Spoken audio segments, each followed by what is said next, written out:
1993 সালে ডেনমার্কে স্কুলের বাচ্চাদের জন্য এক ধরনের ক্লাস শুরু হয়। এই ক্লাসটার নাম ক্লাসেন্টিড, যাকে ট্রান্সলেট করলে তার মানে হয় দ্য ক্লাস আওয়ার। 1 ঘন্টার একটি ক্লাস, বিশেষ এক ধরনের ক্লাস। এই ক্লাসে কি শেখানো হয়? না, ফিজিক্স, কেমিস্ট্রি, অঙ্ক, বায়োলজি নয়, শেখানো হয় অনুভূতি বা সহানুভূতি, যাকে বলে এমপ্যাথি। আপনি সার্চ করে দেখতে পারেন যে Denmark has started empathy classes for students from 1993 এবং তার রেজাল্ট কি সেটা নিয়ে কথা বলবো আজকের এই এপিসোডে। নমস্কার, আমি সোমক and welcome to মনের রেডিও। তো যেটা বলছিলাম, স্কুলের বাচ্চাদের তো অনেক রকম চাপ থাকে। তাদের পরীক্ষা দিতে হয়, একটা বড় পরীক্ষা, মাঝখানে আরো পরীক্ষা, প্রজেক্ট, সেই প্রজেক্ট জমা হবে, কত নম্বর উঠবে, ফাইনালি গিয়ে আমরা বোর্ড এক্সাম দিয়ে বেরোবো, তারপরেই কলেজ, তারপরেই চাকরি। না, এটা ভারতীয় কনটেক্সটের কথা বলছি। আমাদের এখানে পড়াশোনাটা ডিজাইনই করা হয়েছে এমনভাবে যাতে চাকরি পেতে সুবিধে হয়। ভালো মানুষ হলাম কি হলাম না সেটা নিয়ে খুব একটা বদার্ড মনে হয় আমরা নই। আমরা সারাক্ষণ দৌড়চ্ছি, কারণ হবেই। 100টা সুযোগের জন্য 1 লাখ লোক তার পেছনে দৌড়চ্ছে। এটা আমাদের দেশে এটাই নিয়ম, কিছু করার নেই। এবং যারা আমরা শিক্ষা ব্যবস্থার মধ্যে দিয়ে গেছি আমরা সবাই জানি যে কতটা চাপ থাকে, কতটা দৌড়দৌড়ি করতে হয়, কতটা কোনো মতে করে নিতে হয়। যে কাজগুলো বা যে পড়াশোনাগুলো করে একটা ভালো র্যাঙ্ক আসবে বা ভালো চাকরি আসবে, সেইগুলোর পেছনেই আমরা দৌড়ই।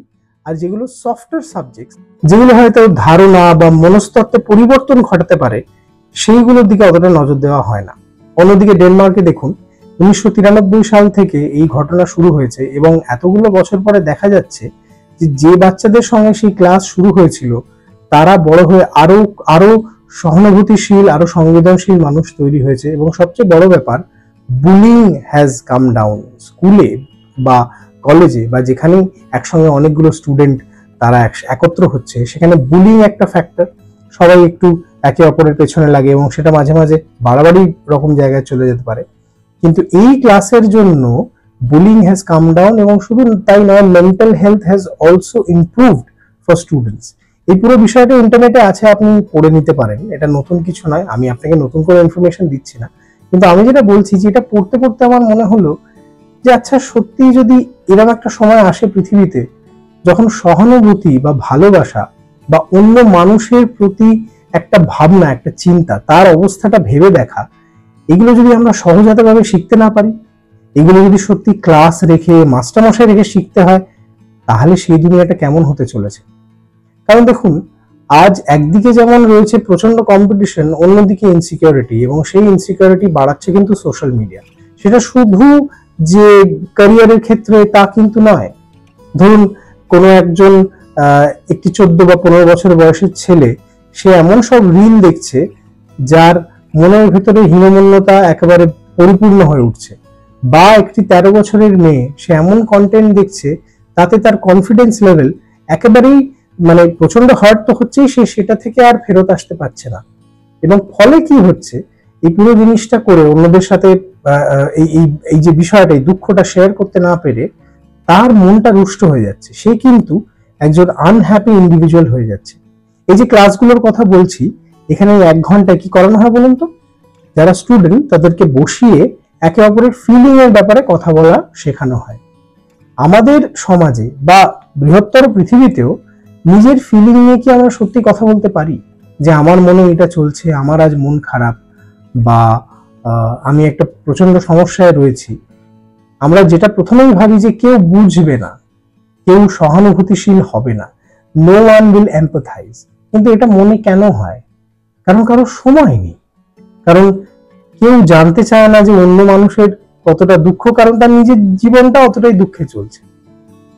তাহলে এরকম ভাবে এই শিক্ষা ব্যবস্থা কি সত্যি অন্যান্য দেশে, অন্যান্য সমাজে অ্যাডাপ্ট করে নেওয়া যায়, যেখানে অন্তত বাচ্চাদের দিয়ে আমরা এটা শুরু করতে পারবো? শুধু তাই নয়, আপনি ভেবে দেখুন, একটা বয়সের পর মা বাবার সঙ্গে সেরকম ভাবে আমরা কিছু শেয়ার করে উঠতে পারি না।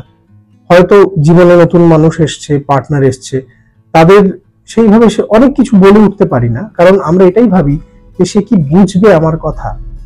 এই যে জিনিসটা, এটার মধ্যে দিয়ে আমরা প্রতিনিয়ত যাই।